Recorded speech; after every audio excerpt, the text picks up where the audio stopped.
ఈరోజు పాదాల పగుళ్ళకి పరిష్కార ఆసనాలను చూద్దాం.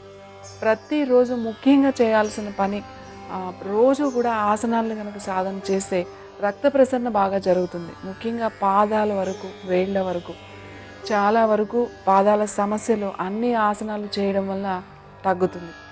శూన్య ముద్ర కనుక ప్రతిరోజు 5 నిమిషాలు కనుక సాధన చేస్తే మీకు ఈ పగుళ్ళు, పొడిబారడం అనే సమస్య తగ్గుతుంది.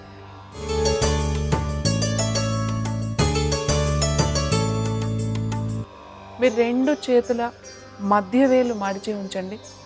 బొటన వేలు దాని మీద పెట్టి మిగతా అన్ని వేళ్ళు కూడా నిటారుగా ఉంచండి. ఇది శూన్య ముద్ర అంటారు. కళ్ళు మూసుకోండి.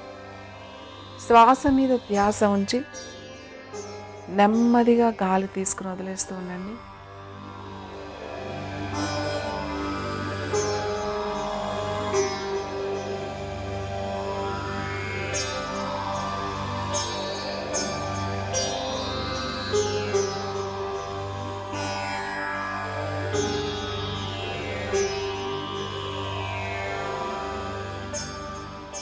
నెమ్మదిగా కళ్ళు తెరవండి.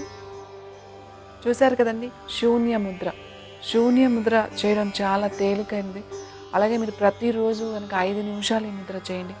5 నిమిషాలు చేయడం వల్ల మీకు చర్మానికి సంబంధించినటువంటి సమస్య పూర్తిగా తగ్గుతుంది. ముఖ్యంగా కాలి పగుళ్ళు, పొడారిపోవడం ఇవన్నీ కూడా తగ్గుతాయి.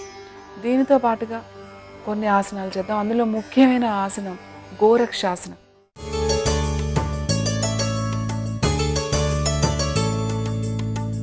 మీరు 2 పాదాలు దగ్గరగా ఉంచండి. కాలి వేళ్ల మీద ఉండాలి. మీరు 2 కాలి మడమల మీద మీరు కూర్చోవాలి. 2 కాలి మడమల మీద కూర్చోండి. మోకాళ్ళు దూరంగా ఉండాలి. మీరు 2 మోకాళ్ళు దూరంగా ఉంచండి. బ్యాలెన్స్ చేయాలి.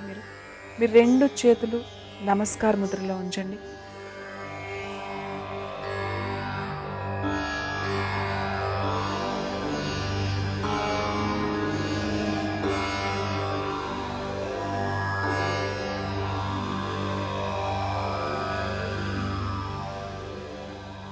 నెమ్మదిగా రిలాక్స్ అవ్వండి. చూసారు కదండి, గోరక్షాసనం. గోరక్షాసనం చాలా ముఖ్యమైన ఆసనం ఇది.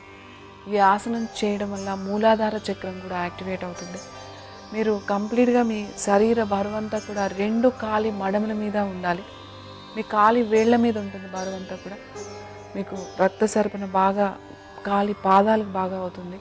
కాలి మడమల నొప్పి, అలాగే పాదాల నొప్పులు ఉన్న వాళ్ళకి కూడా గోరక్షాసనం చాలా మంచిది. అలాగే ఈ ఆసనంతో పాటుగా శీతలీ ప్రాణాయామం.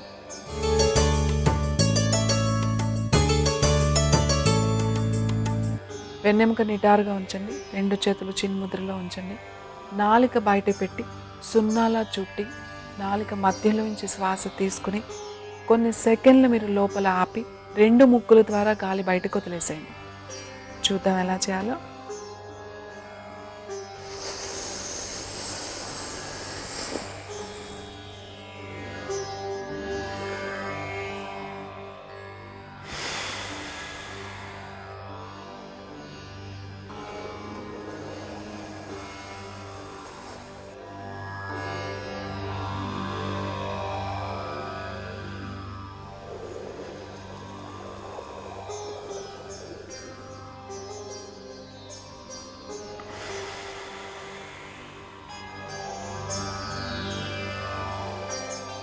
నెమ్మదిగా కళ్ళు తెరవండి. చూసారు కదండి, శీతలీ ప్రాణాయామం. ముఖ్యంగా శీతలీ ప్రాణాయామం ప్రతిరోజు 5 నిమిషాలు చేయాలి. కాలి పగుళ్ళు ఎక్కువగా ఉన్నప్పుడు ప్రొద్దున, సాయంకాలం కూడా చేయండి.